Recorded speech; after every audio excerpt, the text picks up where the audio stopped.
खासदार बजरंग सोनवणे आपल्यासोबत आहेत। बप्पा आज पोहनेरची पाहणी केली, काय परिस्थिती नेमकी? पोहनेर हे गाव बीड जिल्ह्यामधील परळी तालुक्यात आहे। अतिशय भयान परिस्थिती आहे। पोहनेरला सर्व पाण्याच्या चारी बाजूनं पाण्याने एवढा टाकल्यामुळं गाव पूर्ण चहूकडून गावच बरी बेटासारखं राहिलं आणि पाणी एकदम 3-3, 5-5 किलोमीटर नदीपात्राच्या बाहेर आलं। त्याच्यामुळं गावामध्ये पाणी घुसून भुई गेली असेल। बरेच काही बाकीच्या धनगर वस्ती आहे, मातंग वस्ती, ही बौद्ध वस्ती, या सर्व वस्त्यांनी पाणी गेलं आहे। बाकी कुणाच्या मार्केटमध्ये पाणी घेऊन नुकसान झालं आहे। शासनाला पण आता मी कलेक्टर असतील, डेप्टी कलेक्टर असतील यांना पण सूचना करतो की त्यांना तात्काळ अन्नधान्याची मदत करा। 5,000 रुपये जी तात्काळ दिले जाते ते पण द्या। त्याच्याप्रमाणे तेही देतात, कारवाई करतायत।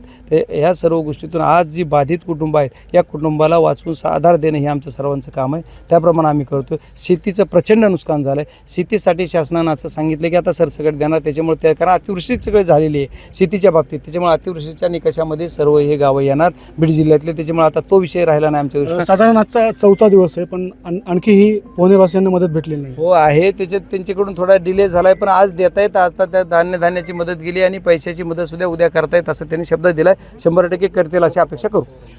पोहनेरचा जो हा प्रॉब्लेम आहे हा पाण्याचा नेहमीचाच राहिलेला आहे। काही पाणी वाढलं गोदावरीचं की रस्ते बंद होतात, त्यानंतर संपर्क तुटतो। हे मुक्त कधी होणार आहे पोहनेर? आता ह्याच्यासाठी काय पोहनेरसाठी या जी काही खालची गावं आहेत, जी बाधित कुटुंब आहेत खालचे, याच्यासाठी पुनर्वसन करावं असंच मी अधिकाऱ्यांना पण आता सूचना दिल्या की तसा प्रस्ताव द्या। आम्ही कलेक्टर साहेबाला पण काल बोललो आहे। आमचे प्रदेशाध्यक्षसुद्धा बोलले त्या धर्तीवर आपण काही जी बीड जिल्ह्यामध्ये 10-12 गावं अशी आहेत की जी बाधित की नेहमीच होते। आता काल शिरूरला पण झालेलं आहे, कारण ती अख्खी गल्लीच एकी गेली।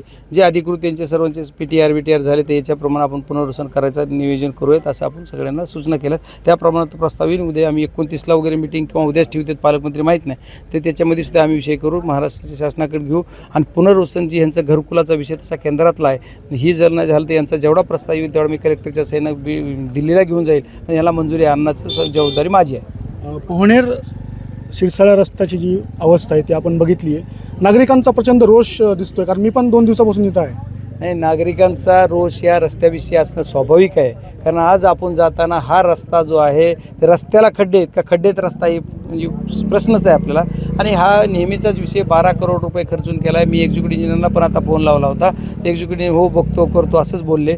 इथं काहीतरी बॅनर पण सर्व गावकऱ्यांनी लावले, मी ती पण शूट केलं आहे की त्यांचं काय म्हणणं। ही सर्व मी मीडियाला सर्वांना तुम्ही तर घेतलंच असं, पण सर्वांबरोबर हे कलेक्टरला दाखवणं, सर्व अधिकाऱ्यांना दाखवून त्याच्यावर का असं करताय याच्यावर सुद्धा विचार करणार, या कामाची चौकशी लावणार, याचे सर्व तक्रारी देणार। हे CRF मधलं जर काम असेल तर ती मग केंद्राचा निधी येते, तर माझ्या ह्याच्यात येईल। मला हे कुठलं हेड आहे माहीत नाही, पण CRF असं काही जणांनी सांगितलं।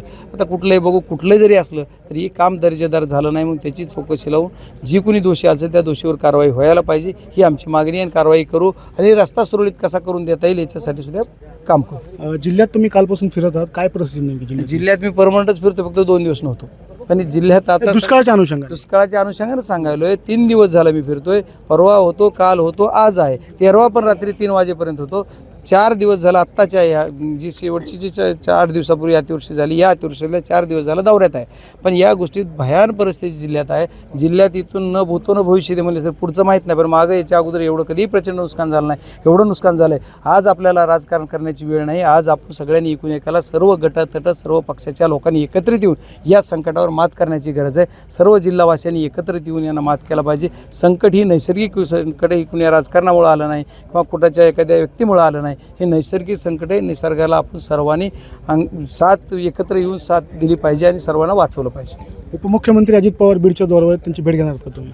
नाही, माझा दौरा चालू आहे। आता मला माझ्यावर जे कुठं समोर आले ते भेटेन, पण असं काही आवर्जून जाऊन भेट घेणार नाही। आज माझा दौरा संपल्याच्या नंतर माझ्या ज्या जिल्ह्याच्या बाबतीत मला जे काही वाटतंय त्याच अनुषंगानं त्यांना मी निवेदन देईन। भेटलं पाहिजे, जे काही जे व्यथा आहेत त्या त्यांच्या कानावर मी टाकणार, भेटून त्यांना ते मागणी करणार। CMला सुद्धा भेटणार, मुख्यमंत्र्यांना भेटणार, आमच्या केंद्रीय मंत्र्यांना आपत्कालीन जी विषय आहे त्याच्यासाठी सुद्धा भेटणार, इथल्या आपत्कालीन मंत्र्यांना भेटणार, सर्वांना भेटणार।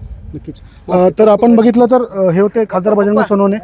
पोहनेरची पाहणी केल्यानंतर त्यांनी आता प्रशासनाला जे आहेत ते मदतीचे निर्देश दिलेले आहेत आणि ती मदत पोहनेरवासियांना उद्या संध्याकाळपर्यंत पोहोचेल असं त्यांना सांगण्यात आलेलं आहे।